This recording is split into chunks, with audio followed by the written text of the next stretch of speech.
समझो न रेशम का तार भैया, मेरी राखी का मतलब है प्यार भैया। साधना सरगम की आवाज में सजा तिरंगा फिल्म का ये गाना रक्षाबंधन और भाई बहन के रिश्ते की खूबसूरती को बेहद गहराई से बयां करता है। रक्षाबंधन हिंदू धर्म उन त्योहारों में शुमार है जो अपने आप में पौराणिक और ऐतिहासिक महत्व को समेटे हुए हैं। इस दिन हर भाई की सूनी कलाई बहन की ओर राखी बांधने का इंतजार करती है। परदेश में बसे भाई भी बड़ी बेसब्री से बहन की राखी की बांट जोहते हैं। बहन के घर उपहार लेकर भी रक्षा का धागा बंधवाते हैं। ऐसा नहीं है कि सिर्फ सगी बहन ही भाई को राखी बांध सकती है। मुंह बोले भाई और बहन में भी रक्षा बांधने बंधवाने का दस्तूर काफी पुराना है। सही मायनों में रक्षाबंधन की परंपरा ही उन बहनों ने शुरू की है जो सगी नहीं थी। उन्होंने अपनी रक्षा के लिए वो बोले भाई को राखी बांधकर जो परंपरा शुरू की, वो आज रक्षाबंधन का त्योहार बनकर बदस्तूर जारी है। रक्षाबंधन का त्योहार कब शुरू हुआ इसका कोई ठोस प्रमाण नहीं है, लेकिन भविष्य पुराण के अनुसार इसकी शुरुआत देवदानव युद्ध से हुई थी। उस युद्ध में देवता हारने लगे। भगवान इंद्र घबराकर देवगुरु बृहस्पति के पास पहुँचे। वहाँ बैठी इंद्र की पत्नी इंद्राणी सब सुन रही थी। उन्होंने रेशम का धागा मंत्रों की शक्ति से पवित्र करके अपने पति के हाथ पर बांधा। संयोग से वो श्रावण पूर्णिमा का दिन था। उस अभिमंत्रित धागे की शक्ति से देवराज इंद्र ने असुरों को परास्त कर दिया।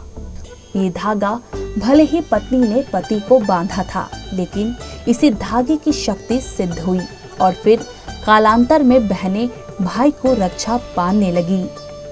पौराणिक कथाओं में राखी से जुड़ी सबसे प्रसिद्ध कहानी भगवान कृष्ण और द्रौपदी की है।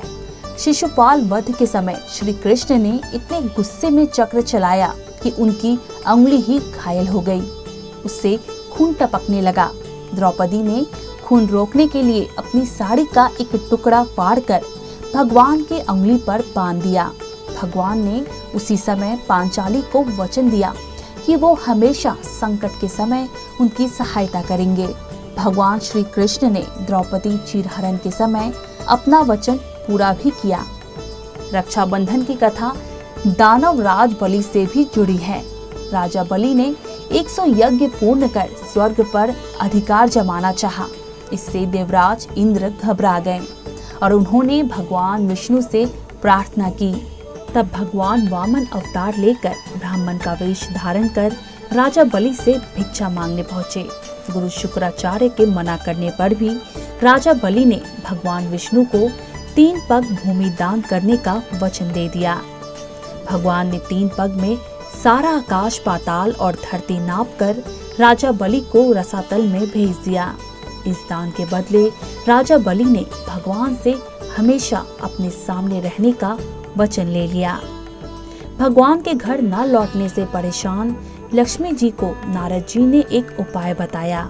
उस उपाय का पालन करते हुए लक्ष्मी जी ने राजा बलि के पास जाकर उसे रक्षाबंधन बांधकर अपना भाई बनाया और अपने पति भगवान विष्णु को अपने साथ ले आईं। उस दिन श्रावण मास की पूर्णिमा तिथि थी। ये प्रसंग भी रक्षाबंधन मनाने की वजह बना। मध्यकालीन युग में ये त्योहार समाज के हर हिस्से में फैल गया। इसका श्रेय जाता है रानी कर्णावती को। उस वक्त चारों ओर एक दूसरे का राज्य हथियाने के लिए मार काट चल रही थी। मेवाड़ पर महाराज की विधवा रानी कर्णावती राजगद्दी पर बैठी थी। गुजरात का सुल्तान बहादुर शाह उनके राज्य पर नजरे गड़ाए बैठा था। तब रानी ने हुमायूं को भाई मानकर राखी भेजी। हुमायूं ने बहादुर शाह से रानी कर्णावती के राज्य की रक्षा की और राखी की लाज रखी। इस त्योहार को देश भर में अलग अलग तरीकों से मनाया जाता है। उत्तरांचल में इसे श्रावणी कहते हैं। इस दिन यजुर्वेदी द्विजों का उपकर्म होता है। अमरनाथ की अति विख्यात धार्मिक यात्रा गुरु पूर्णिमा से प्रारंभ होकर रक्षाबंधन के दिन संपूर्ण होती है। महाराष्ट्र राज्य में ये त्योहार नारियल पूर्णिमा या श्रावणी के नाम से विख्यात है। इस दिन लोग नदी या समुद्र के तट पर जाकर अपने जनेऊ बदलते हैं और समुद्र की पूजा करते हैं।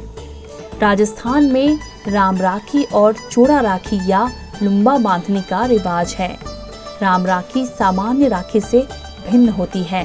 इसमें लाल डोरे पर एक पीले छींटों वाला फुंदना लगा होता है। ये केवल भगवान को ही बांधी जाती है। चूड़ा राखी भाभीयों की चूड़ियों में बांधी जाती है। तमिलनाडु, केरल, महाराष्ट्र और उड़ीसा के दक्षिण भारतीय ब्राह्मण इस पर्व को अवनी अवितम कहते हैं।